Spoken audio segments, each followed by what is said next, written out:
Everyone, welcome and welcome back to my YouTube channel. कैसे हो आप सब? आशा करते हैं आप सब बहुत अच्छे होंगे। हम भी बहुत अच्छे हैं। आज 3 जनवरी 2025। आपकी रीट की तैयारी बहुत अच्छी चल रही होगी, हमारी भी बहुत अच्छी चल रही है। अभी सुबह के टाइम हो गया है, 10 बज चुके हैं। मैं सारे काम से फ्री हो गई हूँ, बस अब पढ़ने बैठूँगी। तो चलिए पढ़ते हैं। आपको एक बार बाहर का मौसम दिखाते हैं। धूप निकल रही है नहीं निकल रही है? हमारे यहाँ तो निकल रही है वैसे, और आपके यहाँ निकल रही है या नहीं निकल रही है? तो चलिए चलते हैं। आज इतनी तेज़ धूप है, यहाँ पे खतरनाक हो रहा है काम। धूप में देखा भी नहीं जा रहा है। आज इसमें सूर्य की तरफ तो बिल्कुल भी नहीं देखा जा रहा है।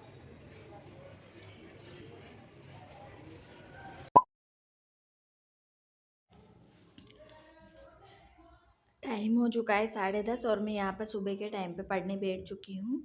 मतलब पढ़ने बैठ गई हूँ। और मैं यहाँ पे सबसे पहले पर्यावरण अध्ययन वाली जो बुक है मेरे पास इक्वाल की, उसमें से जो हमारे रेट में आने वाला फर्स्ट टॉपिक है परिवार वाला, वो बहुत लंबा चौड़ा टॉपिक है। उसी वाले टॉपिक का मैं सबसे पहले उसी को रिवीजन कर रही हूँ और उस इक्वाल वाली बुक से ही उस टॉपिक को मैं पढ़ रही हूँ।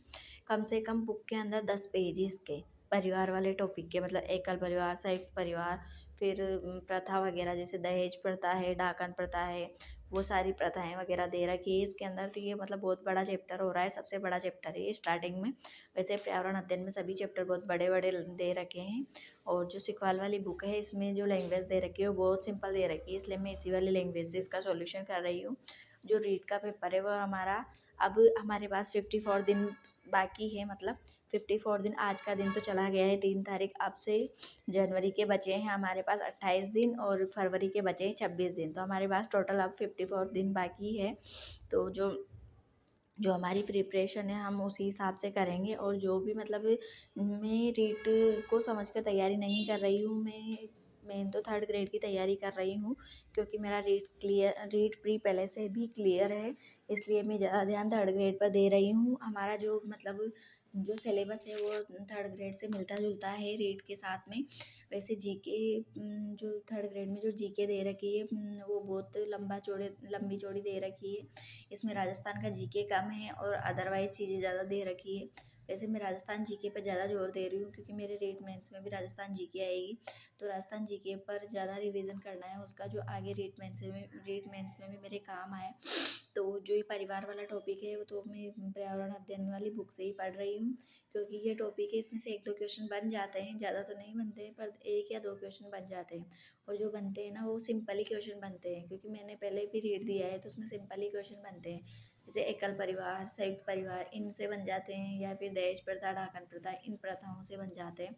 तो जो नॉर्मल मतलब जैसे इनके सन वगैरह दे रखे होते हैं ना, वही ज़्यादा इसमें दिए हुए होते हैं, उन्हीं से ज़्यादा क्वेश्चन बनते हैं। जैसे डाकन प्रथा की शुरुआत कब हुई, दहेज प्रथा पर प्रतिबंध कब लगाया गया वो, और या फिर संयुक्त परिवार का मतलब क्या है, या फिर एकल परिवार का क्या मतलब है, तो वही क्वेश्चन बनते हैं। इसमें सिंपल क्वेश्चन बनते हैं।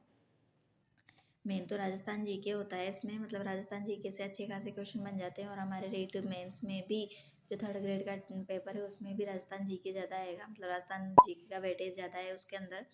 और अभी हमारे रेट में राजस्थान भाषा और बोलियाँ भी जोड़ दी गई है, जो थर्ड ग्रेड में हमारे आएगी। मतलब 3rd ग्रेड में भी वो वाला टॉपिक है मेरे पास, 3rd ग्रेड का सिलेबस है, तो उसमें वो वाला टॉपिक दे रखा है। जो रीट मेंस में भी नया टॉपिक जोड़ा गया है। उसके बाद में मैं अपना पर्यावरण अध्ययन का चैप्टर पूरा किया, उसके बाद में यहाँ मैथ्स का सॉल्यूशन कर रही हूँ। और मैथ्स का सॉल्यूशन भी मैं सिकवाल की बुक से ही कर रही हूँ। और इससे पढ़ के अब मैं अपने नोट्स बनाऊँगी। मेरे पास मैथ्स के नोट्स नहीं बने हुए हैं रीट के, तो ये नोट्स बनाऊँगी, जिससे मुझे रीट मेंस में भी हेल्प मिलेगी। तो ये मतलब संख्या पद्धति व संक्रिया वाला टॉपिक है, तो इस वाले टॉपिक को मैं सबसे पहले क्लियर कर रही हूँ। यही वाला टॉपिक है, सबसे पहले दे रखा है इसमें प्राकृत संख्या, भाज्य, अभाज्य संख्या, पूर्णांक, पूर्ण संख्या, इनके बारे में दे रखा था। तो ये वाला चैप्टर सबसे पहले मैं कर रही हूँ। तो इसको साथ साथ में रफ में साथ साथ में सॉल्यूशन कर रही हूँ इसका। कल से मैं इसके नोट्स बनाना स्टार्ट करूँगी, या तो क्लासेस देख के बनाऊँगी या फिर बुक से ही बनाऊँगी। वैसे मैं सोच रही हूँ क्लासेस देख लूँ, डेली की 2-2 3-3 क्लासें देख लूँ मैथ्स की, तो उससे मेरे नोट्स बन जाएंगे मैथ्स के। मेरे पास मैथ्स के नोट्स, प्रॉपर नोट्स नहीं है, तो नोट्स होना बहुत ज़रूरी है, क्योंकि बुक से हम जब रिवीजन का टाइम होता है तो बुक से नहीं पढ़ पाते हैं, क्योंकि नोट्स से हमारा रिवीजन जल्दी हो जाता है। इसलिए मैं सोच रही हूँ कि मैथ्स के नोट्स बना लूँ, क्योंकि इसकी जो शिक्षण विधियाँ हैं उनके नोट्स, क्योंकि शिक्षण विधियाँ अधिकतर सबकी सेम आती होती है, तो शिक्षण विधियों के तो नोट्स मेरे लगभग बने हुए हैं इसके। लेकिन जो मैथ्स के टॉपिक दे रखे हैं इसमें उनके नोट नहीं बने हुए हैं, तो उनके नोट्स बनाऊंगी मैं कल से। जो अगला मेरा वीडियो आएगा, व्लॉग आएगा, उसमें मैं इसके नोट्स बनाना स्टार्ट करूँगी और मैं कौन सी क्लासेस ज्वाइन करूँगी मैथ्स के लिए वो भी मैं अगले वीडियो में आप लोगों को बताऊँगी। उसके बाद मैं यहाँ पर सचिन सर की क्लास देख रही हूँ, जो साइकोलॉजी में नया टॉपिक जुड़ा है, शिक्षा नीति वाला, शिक्षा नीति 2020, NEP 2020, नेशनल एजुकेशन पॉलिसी 2020 वाला। तो वो वाला चैप्टर सचिन सर के मतलब सचिन एकेडमी वाला, जो सचिन एकेडमी यूट्यूब पे जो वो है ना, Sachin academy classes, Sachin academy के नाम से ही है उनका चैनल, यूट्यूब चैनल। तो उनसे मैं यहाँ पे पढ़ रही हूँ। इन्होंने 28 दिसंबर को ये वाली क्लास दे दी थी, 2-2.5 घंटे की क्लास थी ये। तो ये क्लास मैंने डबल स्पीड करके 1-1.5 घंटे में कंप्लीट कर ली थी। तो मैं इससे मेरे पास जो नोट्स बने हुए हैं ना NEP 2020 के, तो वो वाले नोट्सों का भी मैं साथ साथ में साइड में रख रखे हैं। तो उनमें क्या क्या कमी है तो उनमें भी ऐड करती जा रही हूँ।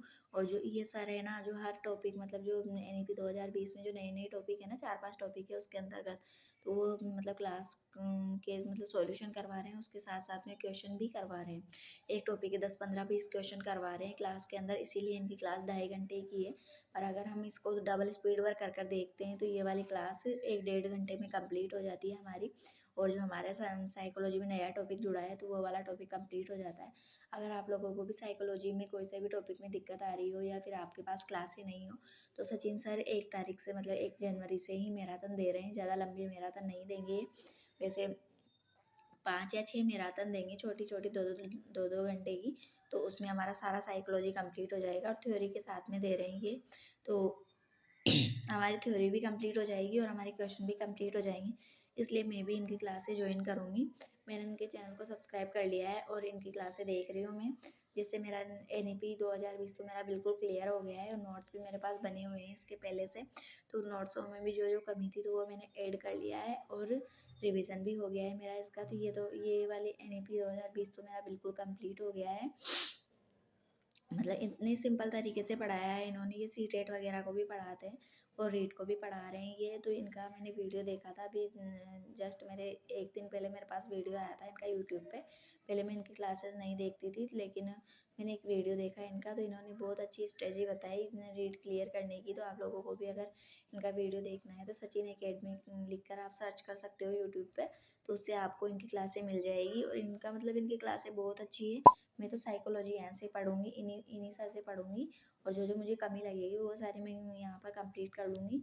और फिर यहाँ पे शाम का टाइम हो गया था, मैं यहाँ पे मेथी के पराठे बना रही थी, तो उसके लिए मैंने यहाँ पे सबसे पहले मेथी को कट करके रख लिया था और उसके अंदर हरी मिर्ची काट दी थी। फिर यहाँ पे सारे मसाले मिलाए और साथ में हींग भी मिलाई आटे के अंदर ही। तो हींग मिला के फिर थोड़ा सा इसमें मोइन डालूंगी। मोइन डालने के बाद में फिर मैं यहाँ पे आटा लगाने लग जाऊँगी। सारा मिक्स में किया मैंने पहले, तो इसको मेथी वेथी सब मैंने बारीक बारीक काट के रख रखी थी।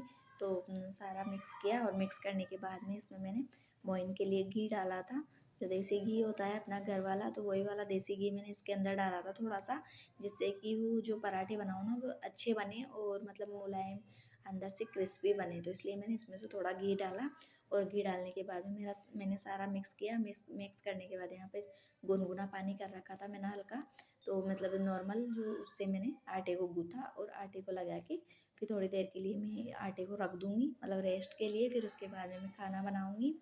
तो मतलब यही होता है मेरा डेली का रूटीन। आज तो फिर भी मैं प्रॉपर व्लॉग शूट नहीं कर पाई हूँ, लेकिन कल से ना आप लोगों के साथ में मतलब पूरा व्लॉग शेयर करूँगी, भले वो 10 मिनट का हो, 15 मिनट का हो, कितने भी मिनट का हो, मतलब 8 मिनट से ऊपर ऊपर कितने भी मिनट का हो, वीडियो में आप लोगों के साथ शेयर करूँगी। 15 या 20 मिनट ऐसे कुछ, मतलब 15 मिनट के लमसम करूँगी, ज़्यादा लंबा तो नहीं करूँगी, 15-16 मिनट का करूँगी। तो मतलब मेरा पूरा रूटीन हो जाएगा वो सुबह से लेकर शाम तक का, मैं क्या क्या करती हूँ क्या क्या नहीं करती हूँ, और कल से मैं क्या क्या पढ़ने वाली हूँ क्या क्या नहीं पढ़ने वाली हूँ, तो वो सब भी आप लोगों के साथ में शेयर करूँगी। अगर आप लोगों को मेरा वीडियो थोड़ा सा भी पसंद आया हो तो प्लीज़ मेरे चैनल को लाइक शेयर और सब्सक्राइब करें, बेल आइकन अवश्य दबाएं, जिससे कि मेरा वीडियो सबसे पहले आप लोगों तक पहुँचे। और मिलते हैं अगले वीडियो में, तब तक के लिए राधे राधे। तब तक के लिए स्वस्थ रहिए, मस्त रहिए, और अपना और अपने घर वालों का ध्यान रखिए।